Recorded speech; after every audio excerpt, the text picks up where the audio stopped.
Welcome to Beyond the Quit. I am your host, IFBB Pro Pete Haugabook. This is the podcast for those who refuse to stop.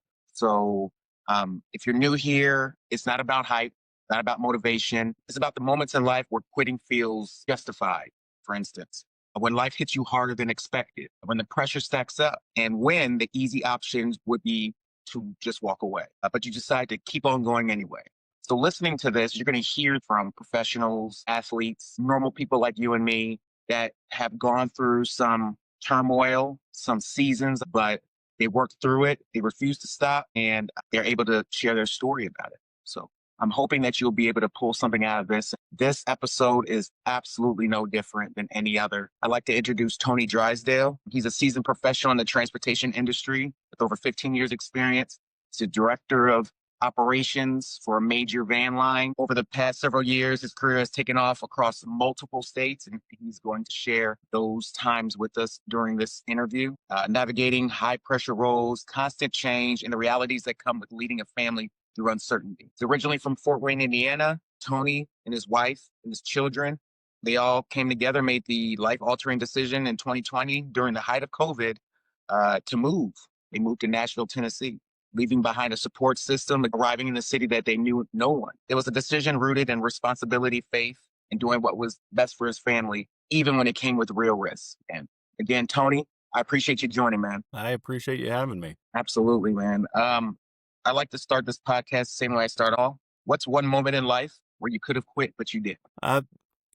Growing up, even prior to my professional career, I grew up a collegiate athlete as well. I played college baseball, going through all my youth sports, obviously there's some challenges there, some adversity there that you have to encounter and push through and persevere through. But, most recently, in the past 5 years, we've encountered some significant challenges within our family that have really tested us as a unit and forced us to dig deep and push through and persevere. One being a job loss, and a second one being a fire to our primary residence, where we essentially lost everything. So having 3 young children and a wife, that's a lot to take on in the last 5 years, and a lot to overcome. Thanks for sharing that. I did forget that you were a collegiate athlete also on top of everything. Let's talk about the seasons that you dealt with. So we'll start with 15 years in transportation industry. Looking back, what did the industry teach you early on about pressure, responsibility, and accountability? I think when it comes to pressure, the big thing is pressure doesn't wait for you to be ready. Being in the transportation industry, specifically the moving industry, I work in the moving industry, people are trusting you with their life, right? They're household goods. They are trusting you to relocate them to their residence. People still are going to move. Customers have expectations. Mistakes have real consequences. And the industry has taught me to stay calm when things get loud, when things get fast, and, when things get unforgiving. So, just staying calm under pressure. And those are all things that translate not only professionally, but also into your personal life as well. And, when it comes to accountability is huge. Having accountability, taking ownership of what you're doing, and no matter what it is, whether it's in your professional life or your personal life, having accountability and owning it is crucial. It's easy to point the finger, right? But, you're going to build a lot more trust holding not only yourself accountable, but also holding others accountable. And that's how you can mitigate mistakes by, also holding individuals accountable as well.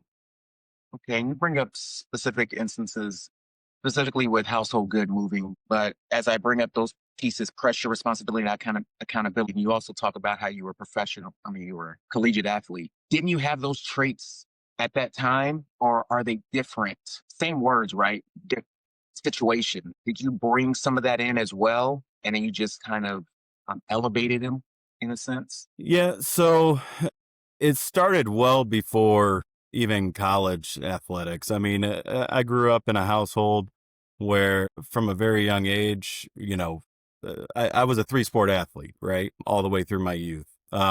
So, athletics were a big part of my life, and having that competitive edge and, pushing through adversity, because sports are hard, right? Regardless of what sport you're in, whether it's track, football, cheerleading, whatever, right? It is all very challenging. And pushing through when you feel like you've hit that wall, pushing through that wall is where you really define who you are. And, that character was built in me from a very young age, and it kind of pushed into even into my collegiate athletics, where obviously when you're experiencing adversity in a game or whatever, you don't just give in and roll over, right? You have to push through, right?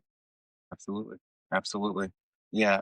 So let's fast forward a little bit. 2020, you're making the decision due to a job loss, making the decision hmm to uproot your family during COVID, basically when everything is shut down, the height of COVID, to move your family to a unknown territory to you, right? Nashville, Tennessee. Can you walk me through that? Yeah. So at that time, I was employed with a company based out of that market, and my role was essentially a remote role at that point in time. I had been traveling with that company at that point. When that opportunity was presented to me, they had just opened up a location also in the Tucson market. So I was over in that area in the Tucson market, helping them get that off the ground. I was helping them get that building set up and get that building off the ground, get that agency off the ground for them. And the idea was presented to me at that point in time that it would be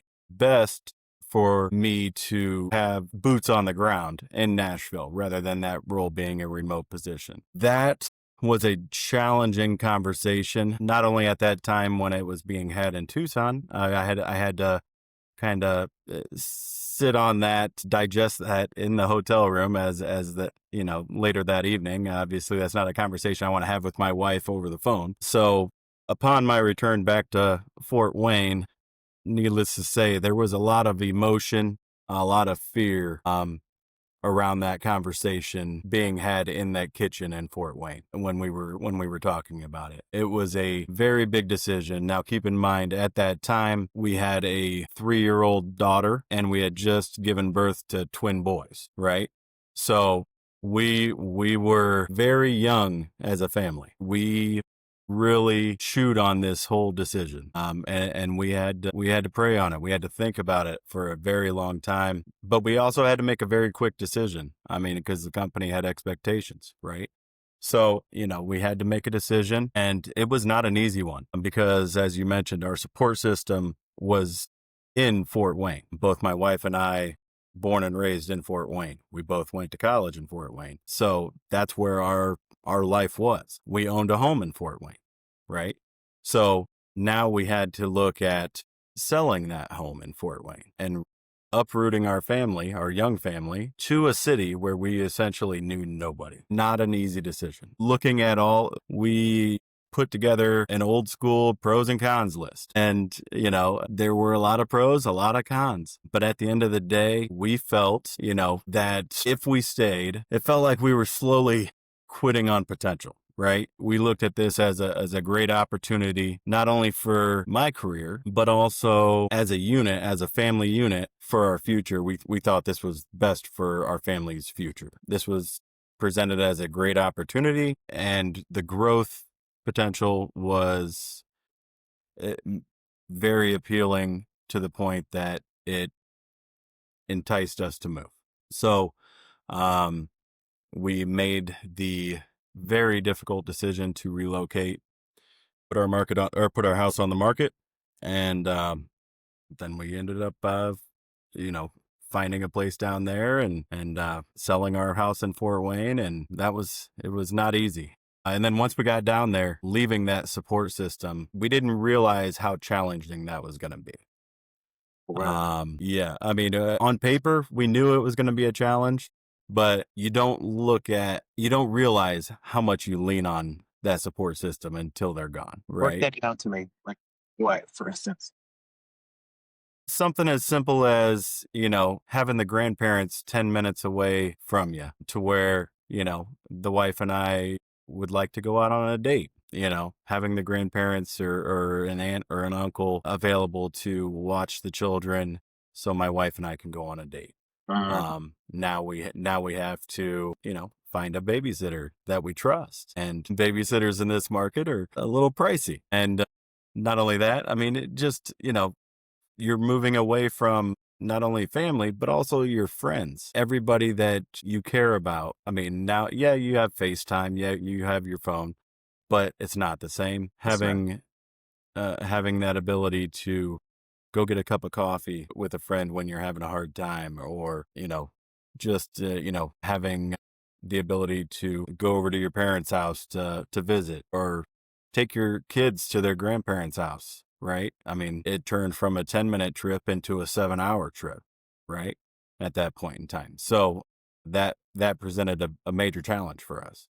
Were they grandparents, friends? Did they come visit? Did you go back home often? Was there a cadence to that, or was it like because I know you were busy, right? Household good, moving Yeah. goods.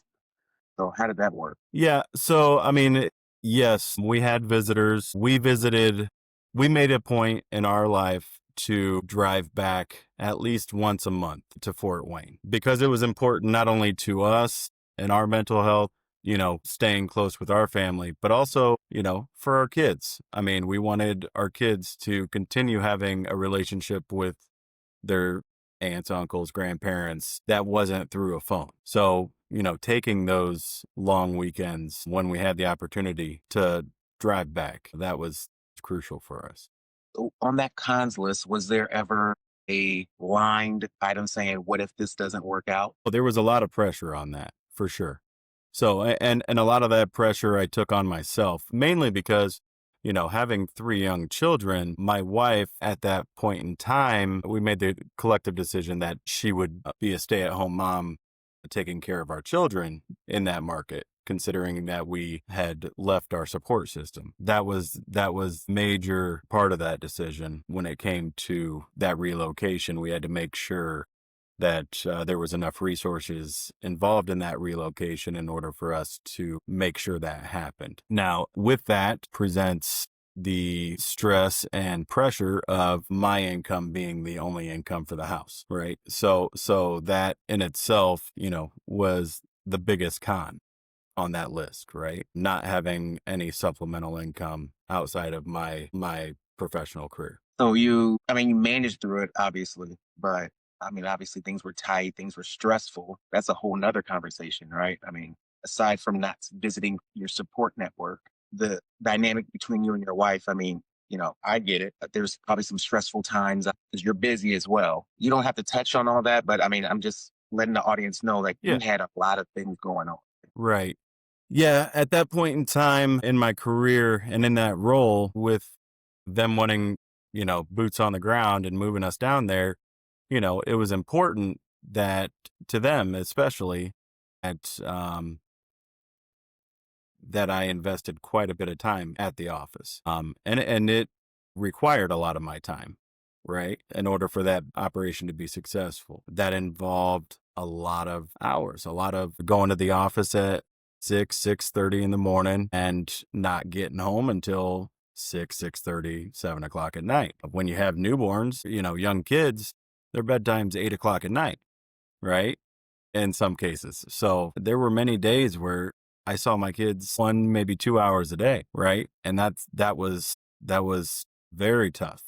Not only for myself, not only for my children, but for my wife as well. And I leaned on her quite a bit. And, moving away from our support system, we had to really lean on each other a lot more. I think it made our relationship a lot stronger as well in that instance because, we had nobody but each other, right? So that was very important. There were times where, that were more challenging than others, in those, that's a relationship, right? I mean, the kids are stressing her out and, that's when it would be nice to have that family around to, pawn the kids off for the evening so we can take her out on a date, and that's when you have to, find a babysitter that's going to cost you an extra $80 that night. Oh my God.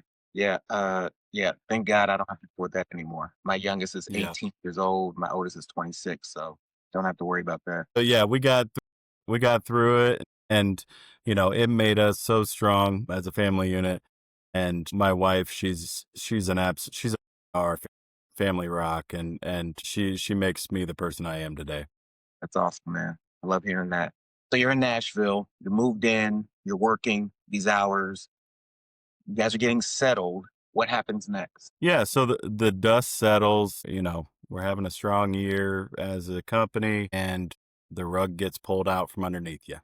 My job is eliminated.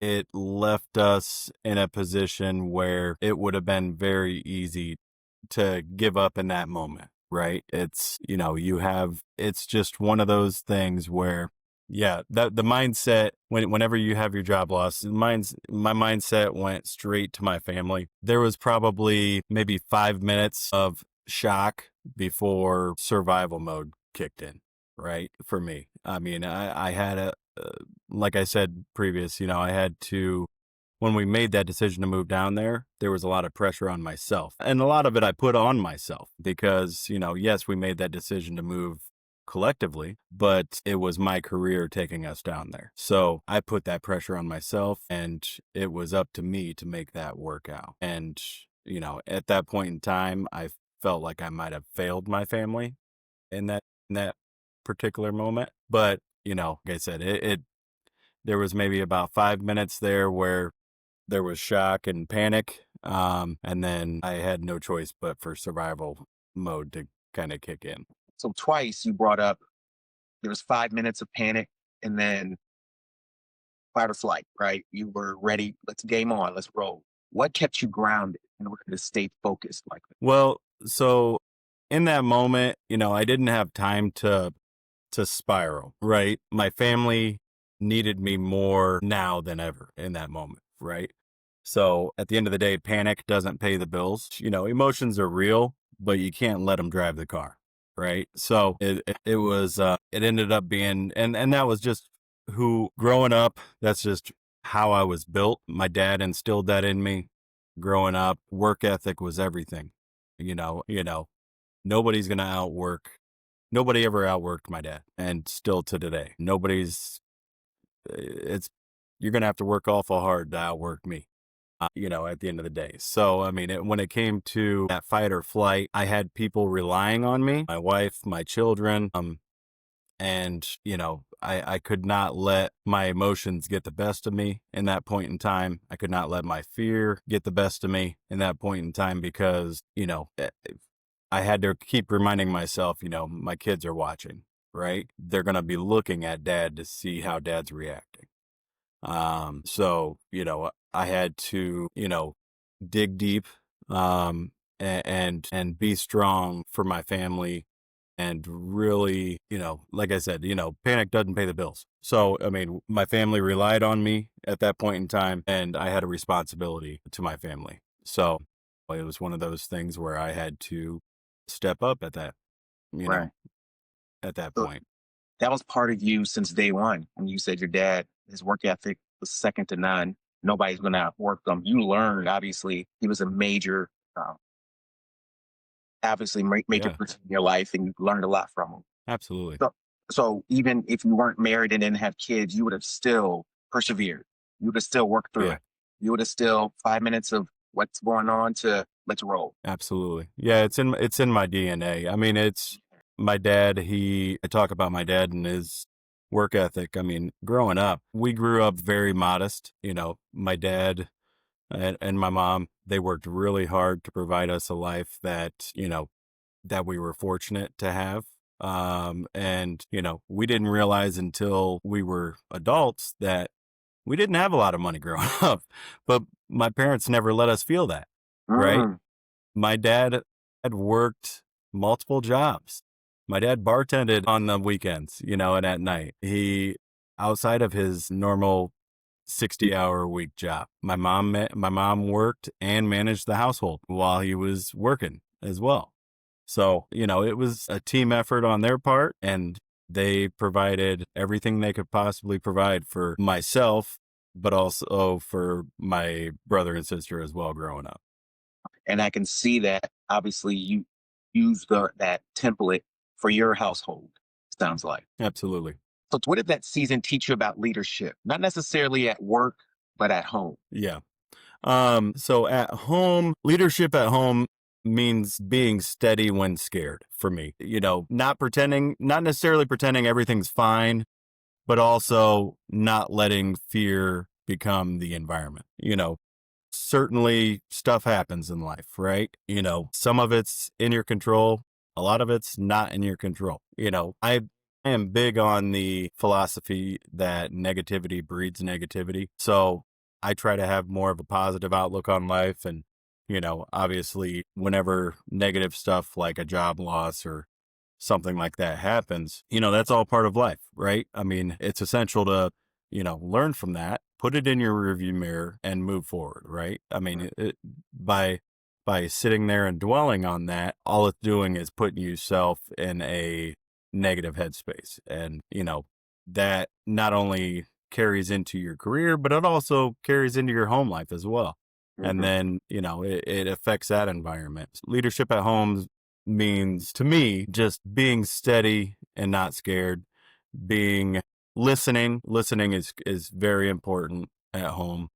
Communicating is crucial, especially when you have nobody to lean on in a market that your support system's not there, right? Right. You just have your significant other, and that's it. Communication is key, right? So I mean, that is what leadership looks like at home to me. So you bring up, and I say this to my kids, I still to this day, even though they're adults, it's always who you know. And I say you Hmm. can have the degrees, you can have, the experience is going to help you, right? Because certain people will see that, oh wow, Tony Drysdale, Pete Haugabook, they work hard. Man, I would love this person on my team, things like that. But it's who you know. So I always tell them to network, always network. Get to know somebody. If they Yes. have a card, get a number. You never know if you may Yes. need it or not need it. So in saying that, you did mention that the industry network played a huge role in you getting back on your feet. Can you share that? Yeah, yeah. So, you're absolutely right, Pete. Networking, your network is your insurance policy at the end of the day. I mean, titles disappear, money disappears, but those relationships you build in time, depending on how you invest in them, will last a lifetime, right? And it's when I lost my job in Nashville, having my network to lean on at that point in time was very important to me. um, reaching out to connections that I've made throughout the years helped me land the job that I'm currently in at this point in time, through my connections within the van line that I was associated with. So, just having those connections was very important. And you're absolutely right. Just, it's always important to meet new people, get business cards, Absolutely. hand them out, receive them. I got a stack of them, on my desk that I hand out regularly, to whoever will take them. It's just, you never know who you might need at any given time. Spoken like a true leader. Whether, yeah, whether it's, in your current role or a future role, right? Right, for sure. So Nashville is in the back burner. Use your networking skills and you use your connections to land another executive role in the moving industry in Hmm. Michigan. But what does that mean, right? That means uprooting your family again. That means moving to another unknown, probably more known because you're probably closer, I would assume, but more unknown territory. Did that cross your mind a little bit? So the moving part was scary. Mhm. Again, obviously we had just done it fairly recently for our kids. Right, And that was the biggest challenge, right? Was the fact that, hey, we got down to the Nashville area. The dust had settled for our children, right? right, They had established some friend groups. My daughter was enrolled in a school, mhm, right? At that point in time, a child care facility for like a pre-K or whatever. And so she had established a friend group, a core friend group, and to explain to my daughter and to our children Mhm. that we will be moving again was not an easy thing to do. And, they're young. They didn't understand necessarily what that meant in their mind. They might have thought we were moving across the street or something, right? Right. To a different house. But, they didn't realize we were moving to an entirely different city Mhm. that we knew nobody again. Yes, we were closer to our support system. Instead of 7 hours back to Fort Wayne, we were now only 2 hours, two and a half hours, which is a little more manageable if we wanted to make a weekend trip back home. Right. But to visit family, but uh, that was still a challenge for us. And then realizing that, we don't want to do this to our children again. Mhm. Right. We've done it once in Fort Wayne. We've done it a second time in the Nashville area now at this point. So where we end up in Michigan is where we're going to be. Right. Okay. I'm not going to rip my children out of their school. I don't want to rip them away from their friends and their support system, right? That would be unfair to my children.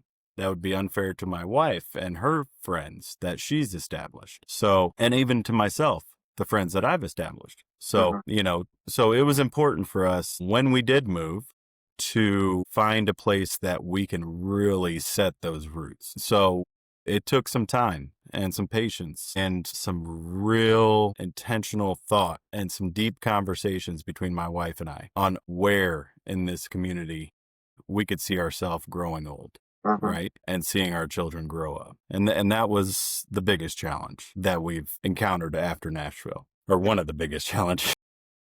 That's 2 to 3 times you've moved, a couple times with your kids and wife and everything like that. Dude, you can create a master Yeah. class in that.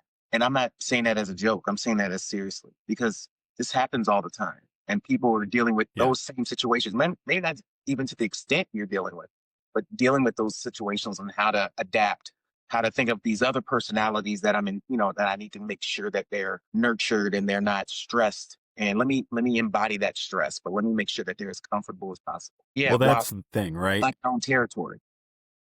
Yeah, that's absolutely right. Making sure my family, specifically my children, were as stress-free and comfortable Mhm. as possible. I did not want them to feel any ounce of stress in any of this because they're just along for the ride, right? They have no say in any of that decision. It was one of those things where we wanted to do what was best for our children's as a protector, as a provider.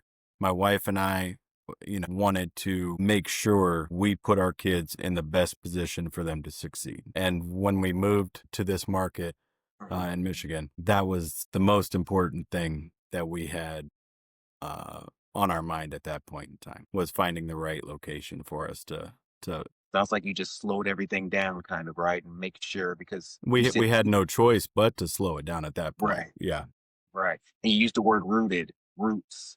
So you want to like set that groundwork. Uh, so everybody's comfortable, everybody's, things grow the right way and you establish your family in a different location, which is, I mean, again, that's commendable, man, because I know how hard that is. I did the same thing, 12 years ago when I came here. And a little bit easier for me because I was a single father and had full custody of both his kids. So it was just me and my young kid. They didn't know, they lost their friends, but they're like, cool, let's move to a new place, but only one time. Right. And I commend you for that because I know how hard it is from the piece that I dealt with. I didn't lose my job. I just try to go to a better opportunity. I controlled that time. You really didn't, but then you ended up controlling that time. That's where I'm at. Well, Like, and even, when you lose your job, mhm, like I did, it's something you didn't, obviously you don't plan for that sort of thing, right? You can try to, give yourself a little safety net as best as possible. But in that's in a very expensive market that we were in the Nashville market, right? As far as cost of living. And it was just one of those things where, trying to establish a safety net, being the only source of income, it was a challenge, right?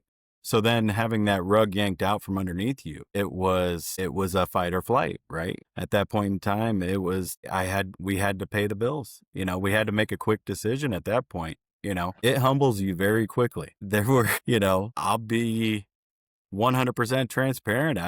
there were times where following that, as you're searching for the next chapter in your life, there was a week or two there where, yeah, I had a DoorDash just to Mm, pay the bills, right. That's real. because you have to put food on the table, Right. right? Right. I can't not have an income coming in for my family. And that was just, the reality at that Uh-huh. point in time. And we had some savings set aside as well, but that would quickly run out, not having income coming in, right? Right. And then having to plan your next relocation Hmm. to a new market and establishing housing in that new market in such a short period of time, that requires finances, right? So, Right. trying to get all that done in a timely manner so that way we can reestablish those roots Right. um, was the next big hurdle in our life. So you establish some roots, you find a market that works for you in Michigan and your family, obviously. Absolutely. Everybody's happy with the location. You buy a house, right? Yeah. Close on it. Yes. How'd that feel? Well, it felt great. So we took some time prior to buying the house because we wanted to be very intentional about the location in which we wanted to buy. So waiting on that opportunity to present itself took some time. So, we rented in a market that we wanted to be in for the foreseeable future, that we could see our family growing. Once the opportunity presented itself with a home that we could purchase in that market, specifically within our daughter's school district and our children's school district, we very quickly jumped right on that opportunity. Closed on that house. It was like a breath of fresh air. Hmm. You know, Yeah. the dust is settling, the pressure is off of us. We've made it, right? Things are going great. We close with the intent of moving in a month after closing. Actually, it's a month and a half after closing, and we scheduled our move-in date for 4th of July weekend. Everything's going fantastic up to that point. My wife elects to, at that point in time, to take the children back to Fort Wayne for that weekend to more or less keep the young children from being underfoot of the movers, right? To make the moving process go a little smoother. Things are going fantastic. Truck shows up that morning, 7:30 in the morning. Crew shows up, fantastic, all in uniform, looking sharp, dapper. Got coffee and donuts for the crew. We're ready to rock and roll, right? The crew does a fantastic job loading my goods up, and the distance from my rental house to my new house was about a mile and a half. Not far. So they load up by about 10 o'clock, and they get over to the new house and get it unloaded by about 12 o'clock noon. I intentionally left behind at the rental property some cleaning products with the intent of me going back to clean the rental property prior to handing over the keys to the landlord. Um, because I want to leave the property in a great standing prior to leaving it. And so, there was approximately 2 to 3 trips worth in my little car that I would have had to take.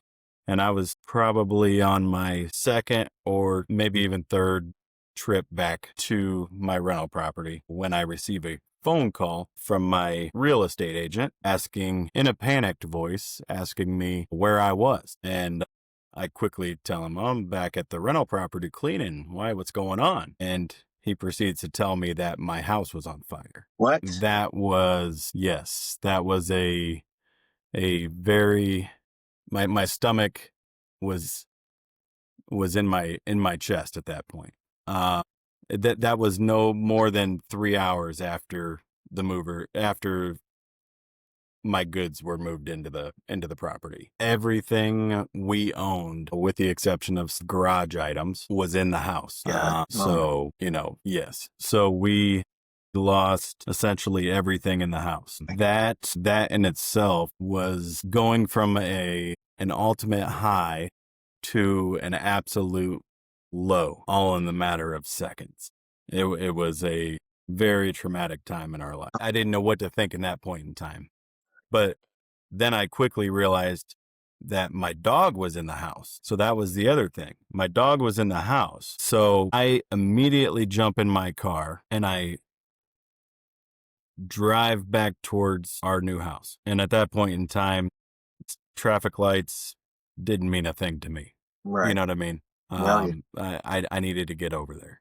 Um, so uh, this particular house was about, it sits about 4 houses off of the main street. I get up to my street, and they have the entire street blocked off all the way up to the main street. Well, I proceed to park my car half on my street and half kind of in the middle of the main street. And I throw my blinkers on, my hazards on, and I jump out of my car. And the fire department and the police department, they immediately, notify me that, hey, you can't park there. Well, hey, that's my house. Right. I need to know what's going on. My dog's in there. And then they proceed to tell me, well, is this your dog?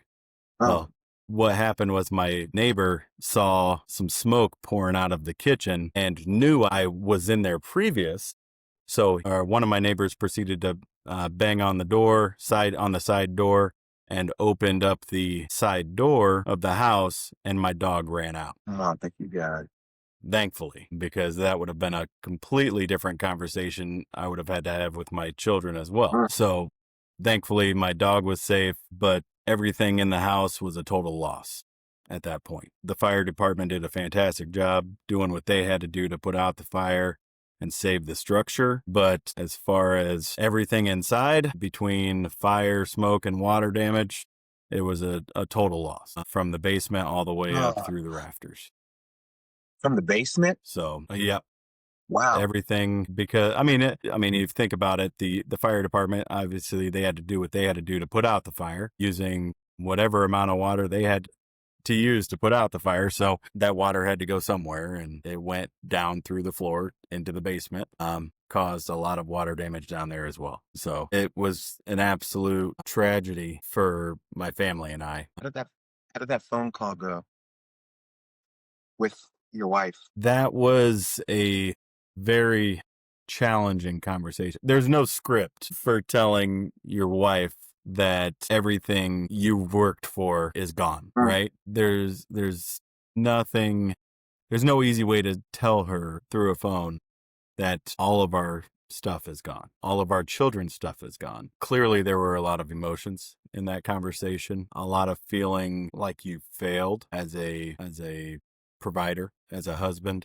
My wife, she had every plan to be back that following day with the kids, and everybody was excited to move into the new house. And it's to make that call saying there's nowhere for us to move into, not to mention everything we own is gone, was not easy. And when I say nowhere to go to, following that conversation, I had to look for a hotel to stay that night, because we had essentially moved everything out of that rental property. There was nothing there. So that was not an easy conversation to have. And it went as you could expect. It was very emotional.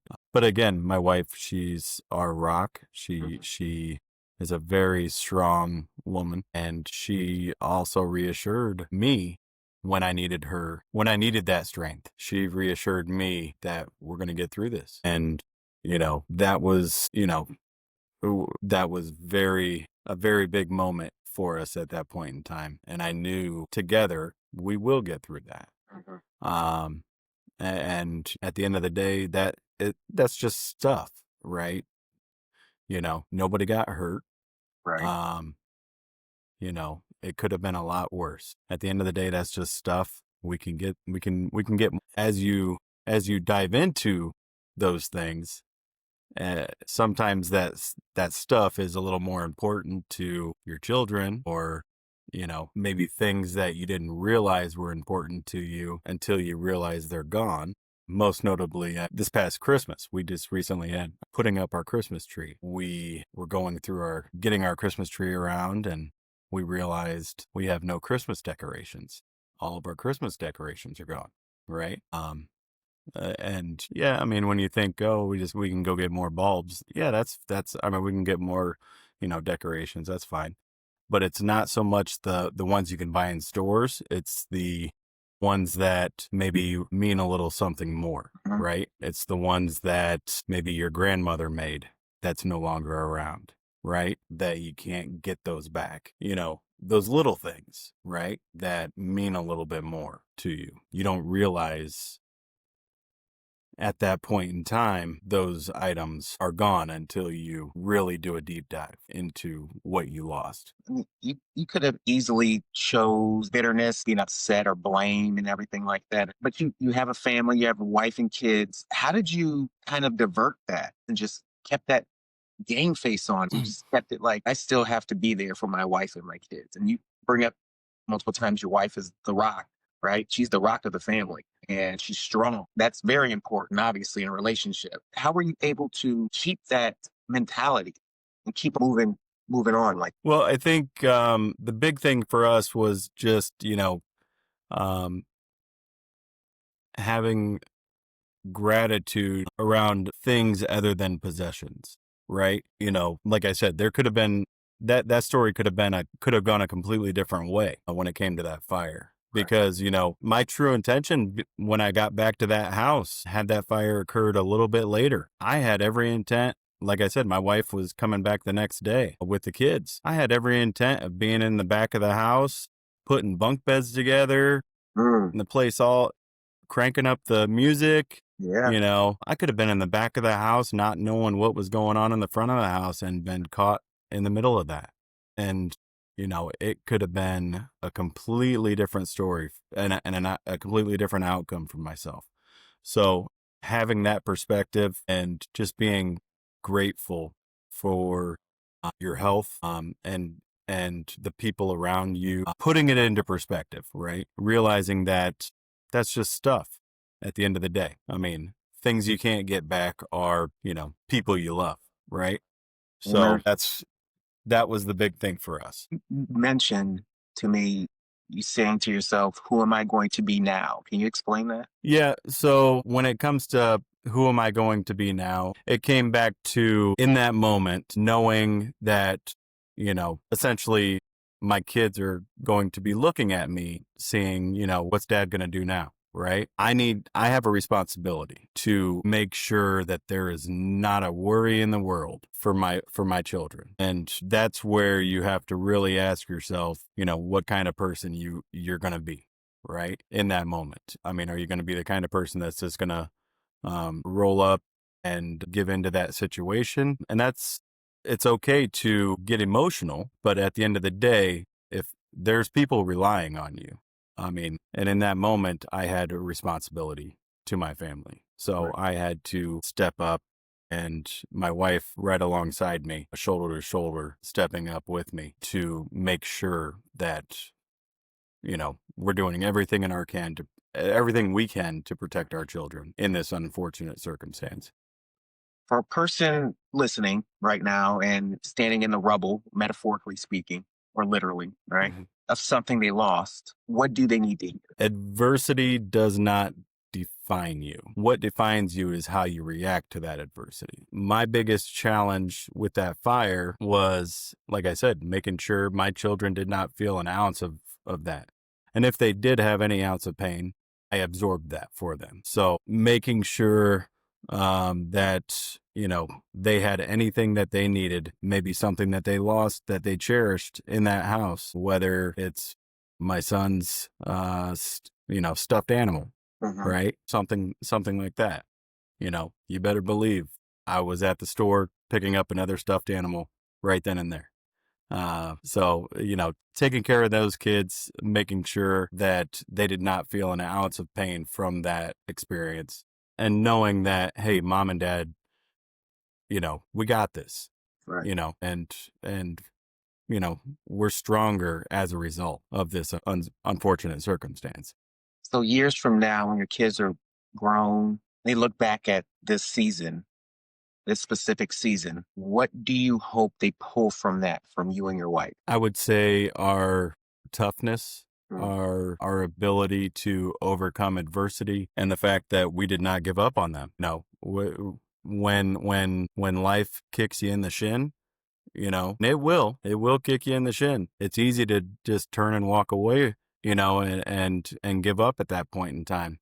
But, you know, because that would be the path of least resistance, right? But, pushing back and, pushing through that adversity is what I hope they take away from that. Tony, again, man, I thank you so much for joining. Everyone, this conversation is extremely deep. There's a lot of adversity that Tony has dealt with in the past, call it 5, 6 years, and he's still standing. I mean, I'm talking to the director of operations for a major van line and with a beautiful family and still with a roof over his head. And he's having this conversation with me about it and he's able to speak on it. Tony, I thank you so much for joining me. Appreciate it.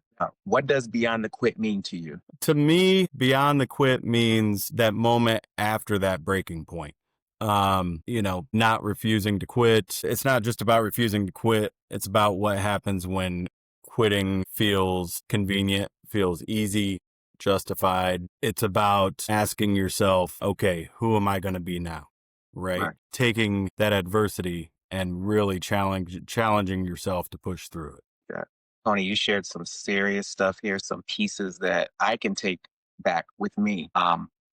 And I just totally appreciate it, man. Thank you for that. I appreciate you, Pete. Good talking to you, buddy. Good talking to you, and I'll talk to you soon, man. All right, bud.